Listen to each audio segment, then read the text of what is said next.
शुक्ल थे, जो कोई भी व्यक्ति उनको देखता तो वो पहचान नहीं पाता कौन रामू कौन राजू है इन दोनों में से। एक शाम हरिया अपनी पत्नी से बोलता है, अब तो बुढ़ापा आ गया और अब पहले जैसे हाथ पैर भी नहीं चलते। हाँ, अब आपकी और मेरी उम्र हो गई है, अब मुझसे भी घर का काम नहीं होता। क्यों ना रामू और राजू के लिए सुंदर लड़कियां देखकर उनकी शादी कर दी जाए। हाँ भाग्यवान, तू बोल तो सही रही है, लेकिन मुझे रामू की फिक्र है, क्योंकि उसे काम में आलस आता है और वह कैसे अपना गुजारा कर पाएगा। बातें करते करते दोनों सो जाते हैं।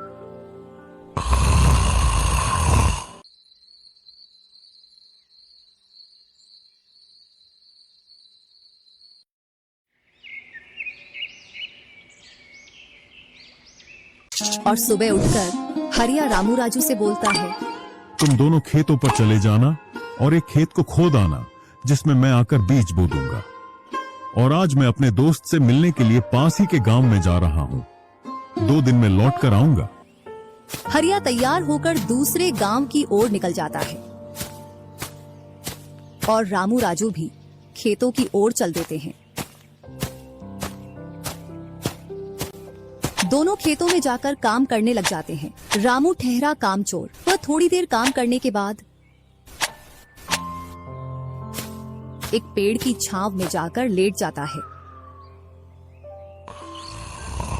इधर राजू को सुबह से शाम हो जाती है और वह आधा खेत खोद देता है।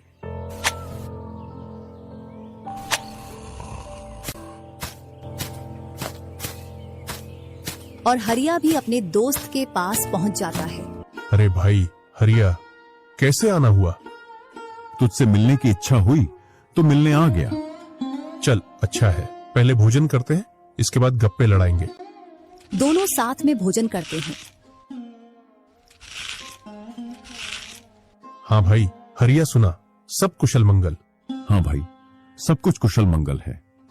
अब तो तेरे दोनों लड़के शादी के लायक हो गए होंगे। हाँ, दोनों शादी के लायक हो गए हैं और खासकर मैं तेरे पास इसीलिए आया हूँ कि कहीं दोनों लड़कों के लिए लड़कियां देख आऊं। वैसे अपनी भी 2 बेटी हैं और दोनों खूब होशियार और चंचल है। अब दोनों की भी उम्र शादी के लायक हो गई है। अगर तुझे कोई ऐतराज ना हो तो क्यों ना इस दोस्ती को रिश्तेदारी में बदल दी जाए। इतना सुन हरिया बड़ा खुश होता है। जब वह दोनों लड़कियों को देखता है तो दोनों बहुत ही सुंदर थीं।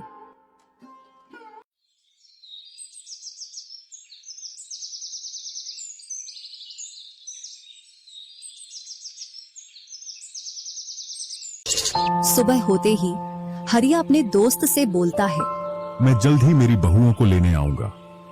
इतना बोलकर हरिया अपने गांव की ओर चल देता है।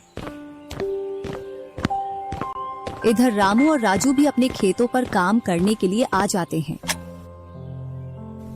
और रामू पेड़ की छांव में जाकर सो जाता है। इधर राजू अपने काम में लगा रहता है। शाम होने को आ जाती है और हरिया भी अपने खेतों के पास आ जाता है। रामू की आंख खुलती है तो हरिया उसको आता हुआ दिखता है, तो वह खेत में जाकर काम करने लग जाता है। चलो घर, अब शाम हो गई और खेत भी पूरा खुद गया है।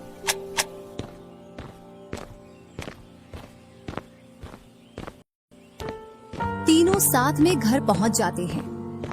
हरिया अपनी पत्नी और दोनों लड़कों को बताता है कि वह इन दोनों की सगाई पक्की कराया हूं और वह कुछ दिन बाद दोनों का विवाह कर देता है। ऐसे ही कुछ वर्ष निकल जाते हैं। हरिया और उसकी पत्नी का स्वर्गवास हो जाता है और दोनों भाई जमीन और घर का बंटवारा कर लेते हैं। रामू अपने आलसी पने की वजह से खेतों में काम करने नहीं जाता और दिन भर घर में ही पड़ा रहता। इधर राजू अपने खेतों में दिन रात मेहनत करता है, जिससे रामू और राजू की फसलों में अंतर स्पष्ट दिखाई देता है। एक दिन रामू राजू से बोलता है, तूने अच्छा खेत रख लिया और मुझे यह